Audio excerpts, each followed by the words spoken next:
Maestrado Velasco.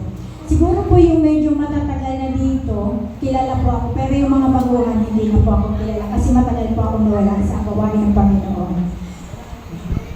Okay, ako po ay panganay sa 6 na magkakapatid, taga-Basod po kami. Ang nanay ko po teacher, and nang ipinanganak po niya ako, sabi nila sa akin, ang ano daw po yung nagka-post-eclampsia si mama. So nagkagulo na po kasi sa bahay lang noon pag nanganganak ang mga nanay. Pero nurse po yung nagpanganak sa nanay ko. And then, ang ginawa po doon ng lola ko, sinilid ako sa ilalim ng aparador para hindi ako matapakan na nagkakagulo na po kasi si mama nakatarak na daw ang mata. So, ang ating po Panginoon, kasi po may paborito po ako ang verse, yung Jeremiah 29:11. For I know the plans I have for you, declares the Lord. Plans to prosper you and not to harm you and give you a future. Okay, so yung po ang pinanganak pa lang po tayo, meron nang nakalaan ang Panginoon para sa buhay po natin. So yung naging buhay ko po, doon sa inawit ko, ganun po yung nangyari sa akin. Sa biyaya po ng Panginoon, kaya nakakapagpatuloy. Okay. Nag-aral po ako ng high school dito sa CN, college po ako sa SISA, and then dahil po sa problema, tumigil po ako ng 3rd year. Hindi na po ako nakapagpatuloy ng pag-aaral. And then bumalik pa ako dito sa Camarines Norte at nagtrabaho. Sabi ng mga magulang ko, di magtrabaho daw ako at wala naman, di ako nag-aaral. Pumunta po ako ng Manila. Nagkaroon po ako ng work doon ng Assistant Quality Assurance ng Century Tuna. Yung po mga apritada, mechado, minudo, kami po ang gumagawa. Ako po ang quality control noon. Pero hindi rin po ako nagtagal kasi sa batang isip, parang maniyabang po ba natin. Kasi hindi man ako graduate ng food tech po kasi ang course ko. Natanggap ako doon bilang quality assurance. Mayabang, nag-resign pa ako kasi bakla po yung manager ko, lagi akong ginaaway. Resign ako, trabaho ng ulangan natin, then balik dito. Ganun po nangyari sa buhay ko noon. Dumating po yung point na nagkaroon po ako ng chance na makapag-abroad. So, nag-apply po ako ng pupunta ng abroad. Ang in-apply ko po ay going to Taiwan, pero sa Malaysia po ako napunta. May plano po ang Lord kasi paalis na po ako noon, naghihintay na lang po ako ng visa. Okay na-interview na, everything is okay. Visa na lang po ang hinihintay ko para, tsaka yung plane ticket para mapunta ako ng Taiwan. Hindi po ako napunta ng Taiwan, sa Malaysia po ako napunta. Kasi sabi po ng agency, kung gusto niyo na umalis at baka matagal pa yung Taiwan, alis na kayo, sa Malaysia po ako pumunta. Pero bago po ako pumunta ng Malaysia, umuwi po ako dito sa Bicol, tapos nagkaroon po ako ng sakit. Alam niyo po yung kulang. Kinulang po ako nung time na yon. Wala pa po ako sa Panginoon. Ang pamilya po namin, sisimba kami. Pero po yung malalim na pagkakilala sa Panginoon, wala po kami noon. Kinulang po ako. 3 pong albularyo ang nagamot sa akin. Sa school ni Mama, kasi teacher po yung mama ko, pinainom po ako ng tubig na may sinulat sa papel, sinunog. Nilagay sa tubig, pinainom po yun sa akin. Hindi po ako gumaling. And then, another naman kasi di ako gumaling dito sa Kubangbang. Yung may sinisipit dyan ng balahibo ng, pinong-pinong balahibo ng na ang sakit-sakit po talaga, hindi mo alam kung saan gagaling yung sakit. And then tinatanong niya ako, sumasagot naman ako, ano gamit mo? Ribulto, tanso. Sabi mo, gano'n. Di ko naman yun alam, pero sumasagot ako ng gano'n. At kaya daw niya ako kinulang kasi suplada daw ako. Kasi ako po, tahimik lang po talaga ako. Hindi ako palangiti, simple lang. Nakabulang dyan. Tapos hindi pa rin ako gumaling. Pangatlong albularyo dito po sa May Moreno naman. Kinakwento ko po ito kasi sa process po ng spiritual life ko, dadaan po tayo doon. Nung dito na naman po sa May Moreno, isa na naman, kasi po yung buhok ko, makapal po ang buhok ko, pinalagas, halos 50% ng buhok ko nalagas. Every morning po, pag dinadakot kong ganyan yung buhok ko, mahaba pa, ang dami po nakakatakot talaga, tsaka yung parang punong-puno ng puto ang ulo mo. Pero wala naman akong puto. Yun po yung nararamdaman ko noon. Tapos yun, dyan sa May Moreno, may mga gamot, pangatlo po yun. May mga tapal naman yan. Pero kung tatanggal po ng tapal, alam niyo may mga honey po siyang nakadikit doon sa tapal. So yun po yung last na mga gamot na naggamot sa akin noon. Tapos, pagpunta ko ng pag di magpa-play na po, kung di magaling na ako, tinitingnan niya yung picture ko sa passport, tapos gagawin niya sa akin. Dahil iba na yung itsura ko, kasi yung buhok ko po talaga, naglagas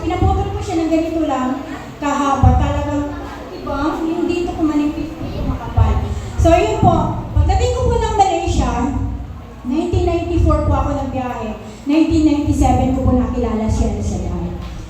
Dahil po sa mga kasamahan ko noon, kasi 200 po kaming Filipina noon, factory worker po kami sa electronics. Niyaya po ako ng kasamahan ko sa bahay, kapitbahay namin, na dumalo. Nung ano po, sabi ko, yung labo ko. Tapos, nung nagsimba kami, naalam nilang medyo marunong kasi video okay po ang libangan namin noon doon, na marunong akong kumanta. Pinakanta po ako sa simbahan kasi doon po, pag nagsisimba, yung Salmo Responsorio po, kinakanta. So, bago mag-start po ang mas, ma-practice muna kayo nung kakantahin yung Salmo Responsorio. Ako po ang pinagsalang doon ng mga kasama ko sa bahay. Tapos yun na lang po nila ngayon na medyo nakanta po ako. Yun, niyaya nila ako, sabi nila, attend ka na ngayon. Siguro mga after 1 month na pagsabi sa akin ng attend na, sumama po ako. Ang nagkataon po ang preacher na si Brother Peter Paul Bautista. Yung po, paalis na po siya noon, nang dumating po, anong maka-attend po ako ng gawain doon. At doon po sa Malaysia, pag nagano po kami, yung mga workers po noon, sama-sama po kami, may El Shaddai office din po kami doon. Kapag naandun po yung preacher, nandun po kami. Kasi 3 po ang area noon, sa Kuala Lumpur, sa Johor Bahru at sa Penang. Sa Penang po ako, island po yun. Pag nandun po naka-schedule or naka-assign ng disciple, 1 week po yan doon. Gusto po namin yun kasi kapag naandun po, nagdi-discipleship kami, nag-intercessory kami, nag-present worship. Napakasarap, halos tayo na namin umuwi sa mga hostel namin. Gusto namin nandun lang kami sa El Shaddai office.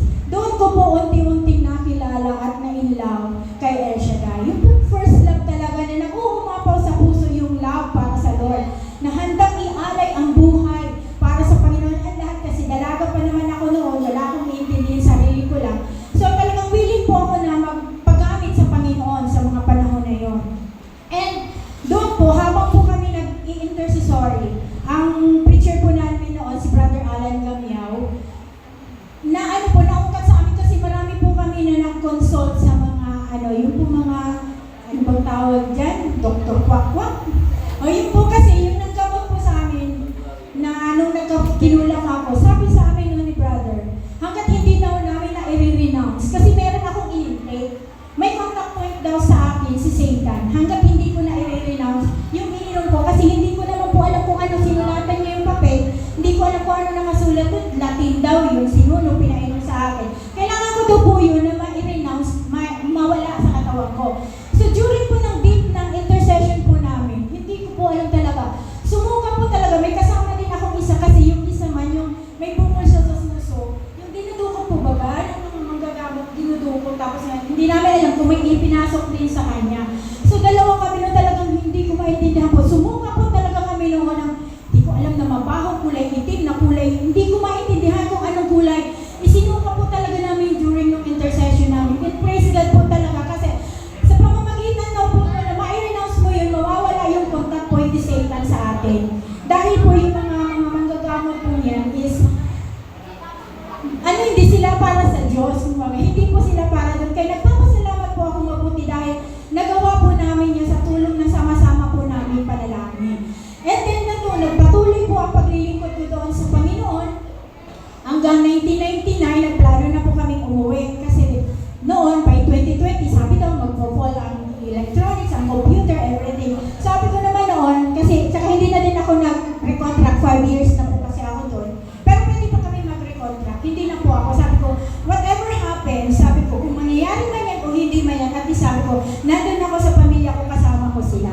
Kasi wala na din ang tatay ko, namatay ang tatay ko, hindi rin po ako nung nakauwi. So mama ko na lang po ang makakasama ko at mga kapatid ko. Pag-uwi ko naman po dito sa Pilipinas, hinanap ko po agad ang gawain ng El Shaddai. At natagpuan ko po siya doon sa Salcedo. Tamang-tama na nagpa-practice ang mga choir noon. Hindi ko alam kung sino pang mga nandito na nagpa-practice. Nagpa-practice ang mga choir, sabi ko, si Brother Robert ang nagpa-practice. Sabi ko, Brother, pwede akong mag-choir. Pwede akong mag-choir. Sabi niya, Sister, sige, mag-practice ka na muna kanya dyan. Pag nasa ulado mo, papakantahin kita ng kanta, pinapractice nila, inaaral pa rin nila, nalimutan ko na lang po ang title. Sige nga yan, mag-choir ka. Di, habang nagpa-practice, sabay-sabay man po ako. Tapos, yung pinakanta po niya ako, nasa ulo ko na kaagad yung kanta, di kumanta ko, sabi niya, sige, mag-choir ka na. Tapos po, di ganun po, patuloy ang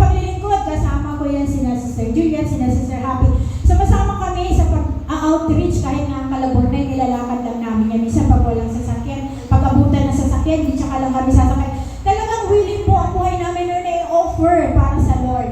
And then, ang hinihintay kasi namin, yung nilakatangan namin na bunga ng dalangin na preacher. Pag may preacher na maabot ko, ang binata, marami kami na, ngayon pag-asa. Pero during that time po, naglilingkod kami, masaya-masaya po kami, pumupunta kami sa iba't ibang outreaches. And then, doon din po dumating napakalaking pagbagsak ng aking buhay. Dahil po yung love ko sa Panginoon, hindi ko po alam na hindi ko rin alam dahil nga dun sa kanta ko, siguro yung sabi mo sa kanta ko na, my heart is too proud, my mind is too humble. Ganun, yung lahat ng ginagawa ng Lord sa akin, parang siguro sa akin, hindi unknowingly, parang pinagyayabang ko na din na accomplishment ko po yun. Dumating po yung time na nawala po ako sa Panginoon dahil po sa isang pagsubok. Isang pagsubok po na hindi ko rin akalain, hindi ko napaghandaan, hindi ko rin alam kung paano po dumating. Nagkaroon po ako ng boyfriend noon and nabuntis po ako. Nabuntis po niya ako without marriage. So sa isang lingkod po ng Panginoon, napakalaking dagong po yun sa buhay paglilingkod ko. Nahihiya po ako na makita ako ng mga kapatiran. Sabi ko, kasi naging leader din naman ako doon ng choir, makikita ako ng mga kapatiran, buti sa wala naman akong asawa.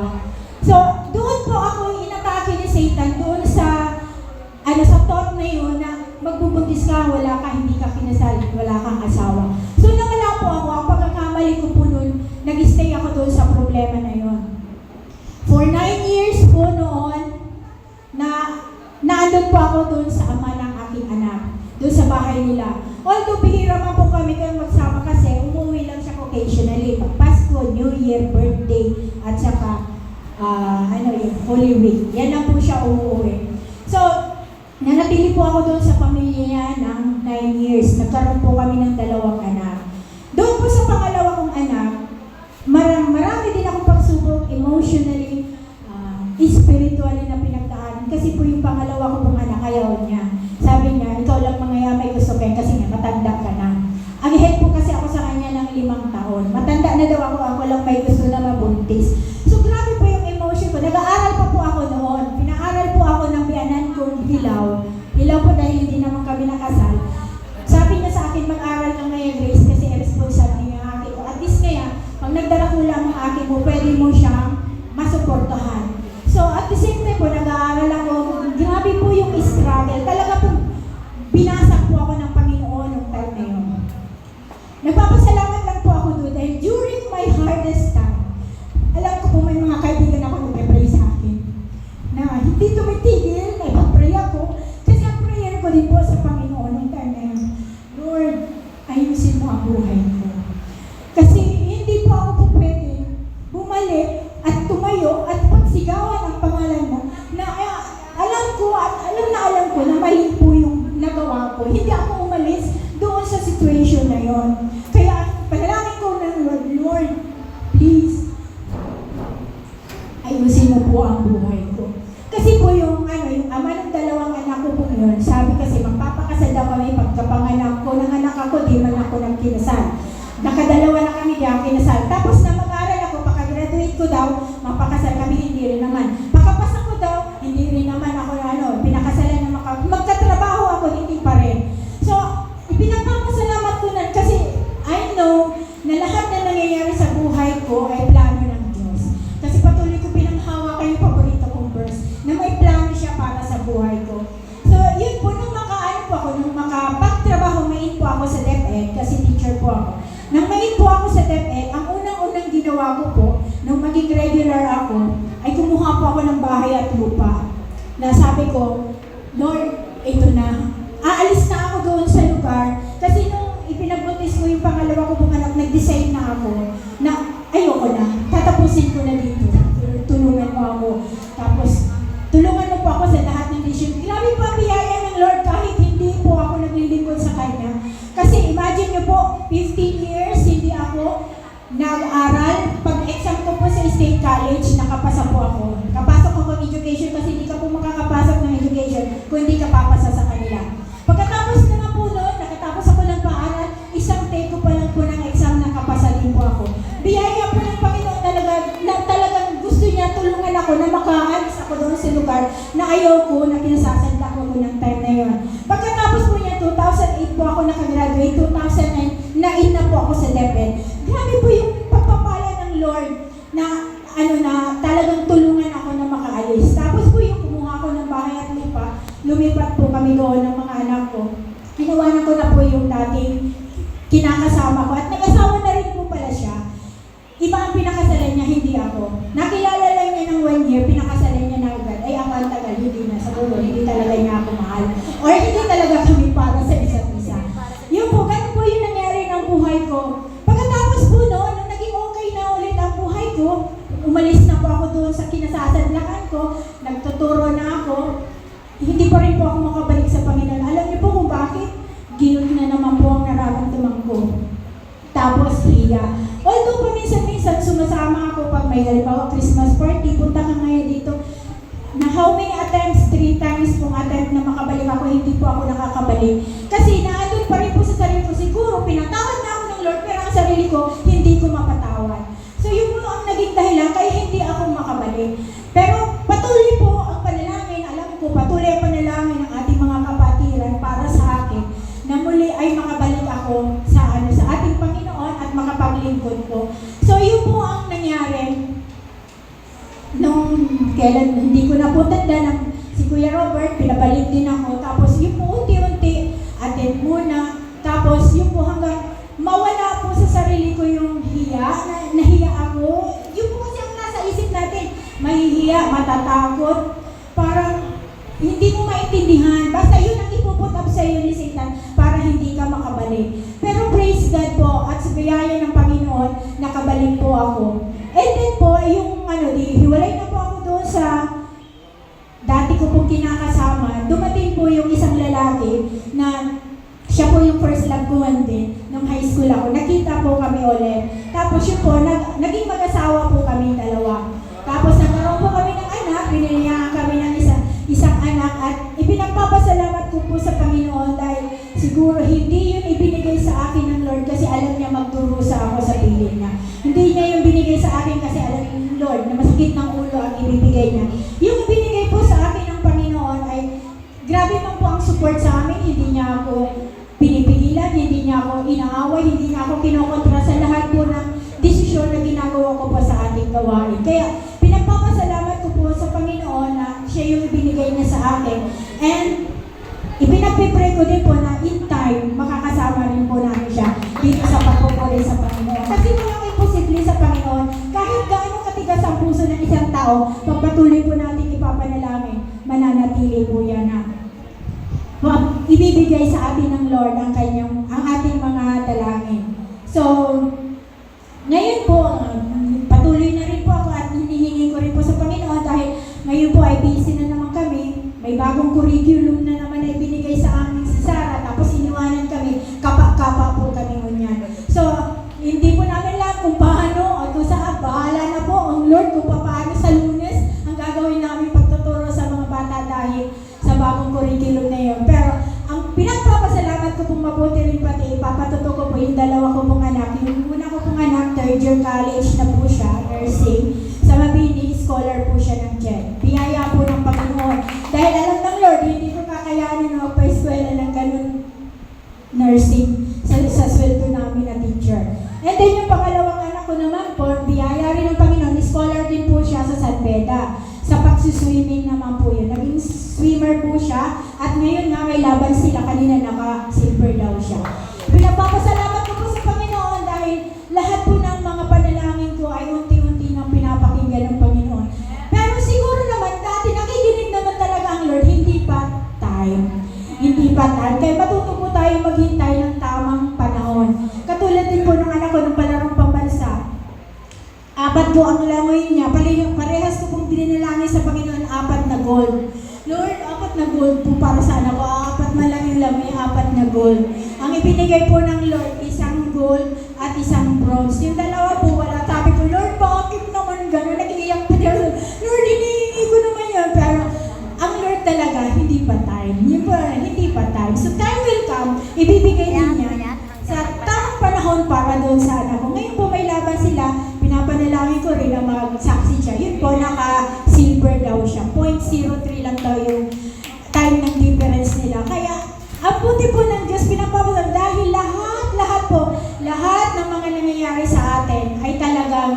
nakaplano. Kaya po, nung time din naman yun, nag-a-advise din po nga ako dun sa mga kabataan ngayon. Kasi nung time na in love ako sa Lord, natibong ka baga ako, isang pitik lang po ganyan. Kasi sabi nga po, wag na tayo pakasiguro na tayo matatag. Kasi feeling ko noon, matatag na ako. Punong-puno ako ng salita ng Diyos. Pero isang pitik, isang ganun lang po, natumba ang aking pananampalataya. Tibong ka talaga po as in. Pero, mga kabataan ngayon, tibong ka. Pero, unti-unting ibinangon ng Panginoon. Tibong ka po talaga ako dahil yung height ng pagsiserve ko talagang super umaapaw. Isang ganun lang, talagang nandun lahat. Tibong ka talaga, tibong. Kaya huwag tayong pakasisiguro daw na matatag tayo dahil baka tayo ay mabuwal. So, patuloy lang natin iasa sa ang lahat sa Panginoon at siya ang magagabay kung ano po yung nararapat para sa atin. Praise God! Hallelujah! Thank you.